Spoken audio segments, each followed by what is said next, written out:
OPS இன்றைக்கி அறிவுப்பட்டார். என்ன ஸ்டாலினை பார்த்தீங்களே, அவங்களோட கூட்டணி வைக்க போகிறீங்களா? அரசியலில் எதுவும் நடக்கலாம்ங்கிறாரு. எதிர்காலத்தில் திமுகவுடன் கூட்டணி வைக்கக்கூடிய வாய்ப்பு இருக்கா, அல்லது அது ஜெயலலிதா அவங்களுடைய முடிவுப்படி தீய சக்தின்னு தான் பார்க்குறீங்களா? எதிர்காலத்தில் அரசியலில் நண்பர்களும் இல்லை எதிரிகளும் இல்லை என்ற நிலைதான் கடந்த கால வரலாறு. எதிர்காலத்தில் தேர்தல் நெருங்கின்ற கூட எதுவும் நடக்கலாம். இது என்ன எனக்கே புரியலை. அவர் இருக்கிறது அம்மாங்கிறாரு. எம்ஜிஆர்லாம் இவங்க பேசுகிறதே இல்லை. எம்ஜிஆர்னால் யாருன்னே தெரியாது, ஓபிஎஸ்க்கு பார்த்துருப்பாருன்னு கூட தெரியாது. அவர் என்ன சொல்கிறாருன்னு கேட்டிங்கன்னா, அம்மாங்கிறவர் அரசியலில் எதுவும் நடக்கும், திமுக கூட நீ சேர்ந்துருவீங்களா? அதோடு உங்களுடைய அரசியல் வாழ்வு அஸ்தமனமாக போயிடுமே. பண்ணி ஓபிஎஸ் புரிஞ்சுக்கங்க. கருணாநிதியுடைய வசனத்தெல்லாம் சட்டசபையில் நீங்கள் பேசி காமிச்சு நான் கருணாநிதியின் ரசிகன்னு சொல்லும் போதே அதிமுக தொண்டர்களின் 75% சப்போர்ட்டு உங்களுக்கு போயிடுச்சு. அடுத்தது அன்னைய தாய் இல்லம்னு சொல்லி எம்ஜிஆர் குடும்பத்துடன் குடியிருந்த அந்த இல்லத்தில் தான் கட்சி அலுவலகம் வச்சுருக்காரு. அங்கே உள்ளே போய் அடித்து உடச்ச அன்னைக்கே மீதி இருந்த ஓட்டும் போயிடுச்சு. இப்போ எப்படியாச்சும் நீங்கள் இது பண்ணோம்னா, கருணாநிதி எதிர்ப்பு அரசியல், ஸ்டாலின் எதிர்ப்பு அரசியல் பண்ணினா தானே உங்களுக்கு இது உண்டு அரசியல் எதிர்காலம். அதிமுகலேருந்து ஒருத்தம் ஓட்டு விழுகாத. எம்ஜிஆர் கருணாநிதிக்கு எவ்வளவு எதிர்ப்பு அரசியலை பண்ணினார். ஜெயலலிதாவை கொஞ்சம் நெஞ்சமாக கொடுமைப்படுத்தினாங்க. பொய் வழக்கு.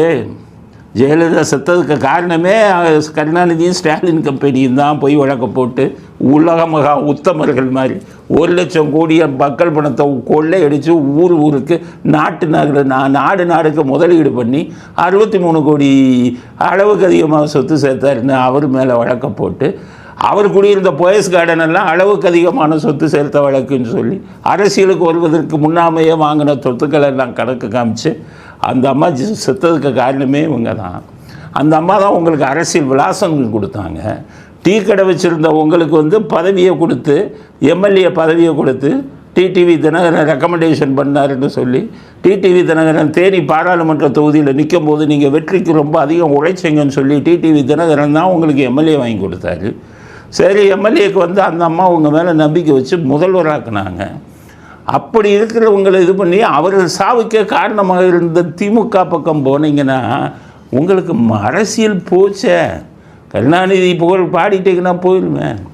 அவர் நினைப்பார், எனக்கு ஜாதி ஓட்டு விழுவும், முக்குளத்தூர் ஓட்டு விழுவும். ராமநாதபுரத்தில் இருக்க நிறையா முக்குளத்தூர் போட்டாங்க. ஏன் முக்குளத்தூர் போட்டாங்கன்னா, நீங்கள் திமுகவுக்கு எதிர்ப்பாக நின்னீங்க. நீங்கள் திமுகவுக்கு ஆதரவாக நின்று அதே ராமநாதபுரத்தில் நில்லுங்க. ஜாதி ஓட்டு உங்களுக்கு எப்படி விழுகுதுன்னு பார்க்குறேன். முத்துராமலிங்கத்தேவர் நினைவு இடத்துக்கு போய் விபூதியை வாங்கிட்டு அப்படி கீழே கொட்டியவர் ஸ்டாலின் மன்னிப்பாருங்களா? அந்த முக்குளத்தூர் இடத்தை சேர்ந்தவங்க மன்னிப்பாங்களா? முத்துராமலிங்கத்தேவர் தெய்வமாக மதிக்கிறாங்க. அவர் இதில் போய் கொட்டினவர் இவர். ரெண்டாவது, முத்துராமலிங்கத்தேவர் அரசியலுக்கும் திமுக அரசியலுக்கும் நேர் எதிர். அவர் தேசியம், அவர் இவங்க பூரா தேச துரோகி. சுதந்திர தினத்தன்னைக்கு கருப்பு கொடி காட்டின தேச துரோகிகளுமே. அப்போ அவர் பாலிடிக்ஸுக்கு இதுக்கு ஒத்து வருமா? அவர் தெய்வீகம் இவன் சாமியை செருப்பால் அடிக்கிற குரூப்பு. நீங்கள் போனீங்கன்னா முக்குளத்தூர் உங்களுக்கு திமுக ஆதரவாக போய் பாருங்கள். எத்தனை முக்குளத்தூர் உங்களுக்கு ஓட்டு போடுறாரு பாருங்கள். இவங்களை தான் அவர் நீசர்கள்னு சொன்னார். என்ன அரசியல் பண்ணுறீங்க? அதிமுகவிலும் உங்களுக்கு எதிர்காலம் இல்லை. திமுகவுடன் சேர்ந்தால் முக்குளத்தூர் ஓட்டும் உங்களுக்கு விழுவதற்கு சுத்தமாக வாய்ப்பில்லை. அதனால் ஒழுங்கான இதை எடுங்க, போய் விஜய்கிட்ட சேர்த்துக்கோங்க. இல்லைன்னா அதிமுக சேர்க்கலன்னு வைங்க, விஜய்கிட்ட சேர்ந்துக்கோங்க.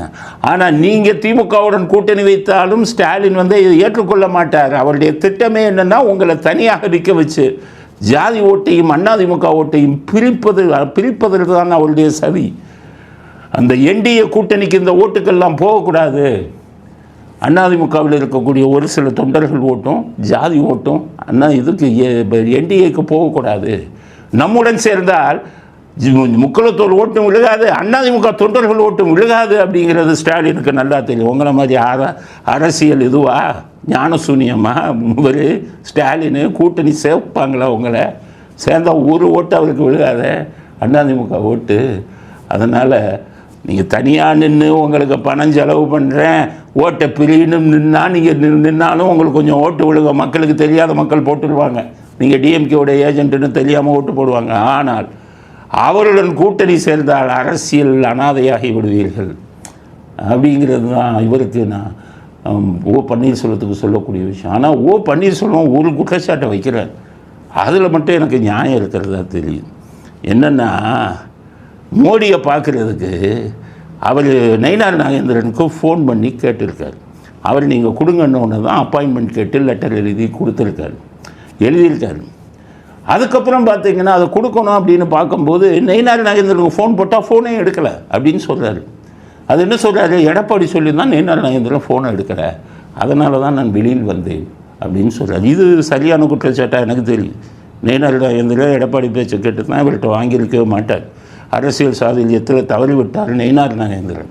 நீங்கள் முதல்ல ஓபிஎஸ்ஸையும் கையில் வைக்கணும், எடப்பாடியும் வேணும், டிடிவியும் வேணும், ஓட்டு பிரியக்கூடாதுன்னு நினச்சிருந்தா ஒரு அப்பாயின்மெண்ட்டை அவருக்கு நீங்கள் வாங்கி கொடுத்துருக்கணும். உங்களுடைய தவறால் தான் இந்த அந்த அவ்வளோ ஒரு எதிரணிக்கு போகக்கூடிய சூழ்நிலை வந்திருக்கிறது. இதுக்கிடையில் அண்ணாமலை நயினார் நாகேந்திரன் ஃபோன் பண்ணி அண்ணாமலை எலெக்ஷனில் நிற்கிறீங்களா அப்படின்னு கேட்டிருக்காரு. வரக்கூடிய சட்டசபை தேர்தல் அண்ணாமலை வேணான்ட்டார், நிற்க மாட்டேன். சரியான முடிவு. அண்ணாமலை நின்று ஜெயிக்க முடியாது. நான் அவர் கரூர் மாவட்டம், அங்கே போய் நின்னாருன்னு வைங்க, செந்தில் பாலாஜி ஊரை பூரா கொள்ளையடிச்சு வச்சுருக்கிற பணத்தை வச்சு தோற்கடி சொல்வார். ரெண்டாவது அதிமுகவுக்கு இது அண்ணாமலைக்கு அதிமுக தொண்டர்கள் மத்தியில் மிகப்பெரிய எதிர்ப்பு ஓட்டு போட மாட்டான். ஏன்னா அவங்களுக்குள்ள இது இவர் பேசின பேச்சில் அதிமுக தொண்டர்கள்லாம் அவர் மேலே கோபமாக இருக்காங்க. நிலைமையை சரியாக புரிந்து கொண்டார். அதனால் அண்ணாமலை தேர்தல் இருப்பதற்கு இது சரியான தருணம் அல்ல.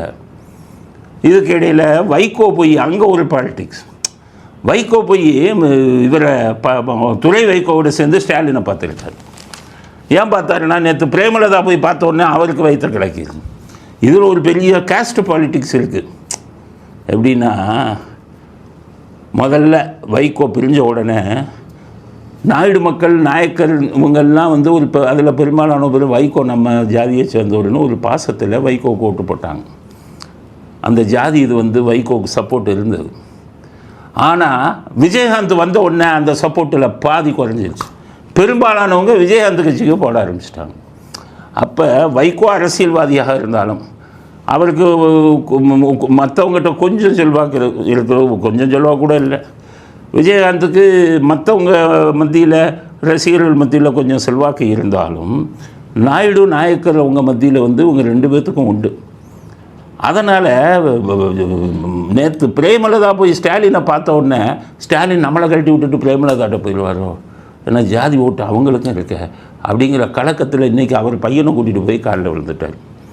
அதனால் ஸ்டாலின் என்ன முடிவு எடுக்கிறார், பிரேமலதாவா இல்லை இவங்களா? ஆனால் நாயுடு மக்கள் நாயக்கர் மக்கள் உங்களுக்கெல்லாம் நல்லா தெரியும். அதில் நிறைய பேர் பிஸ்னஸ் பண்ணுறவங்க, விவசாயிகளெல்லாம் இருக்காங்க, நாயக்கருங்களில் நிறைய பேர். அவங்களுக்கு தெரியும் இன்றைக்கி நாட்டோட நிலைமை. நீ வைகோவை கூட்டிகிட்டு வந்தாலும் சரி, விஜயகாந்த் வந்தாலும் சரி, இந்த ஆட்சிக்கு ஓட்டு போட மாட்டேன்னு நல்லா முடிவு எடுத்திருப்பாங்க. அதனால் இந்த தேர்தலில் அவர்களை பகடைக்காயாக வைத்து நடத்தப்படும் அரசியல் நாடகம் நிச்சயம் செல்லாது. காரணம், எல்லோரும் ஸ்டாலின் ஆட்சியால் அவதிப்பட்டிருக்கிறார்கள் அப்படிங்கிறது அடுத்த கட்ட அரசியல் செய்தி.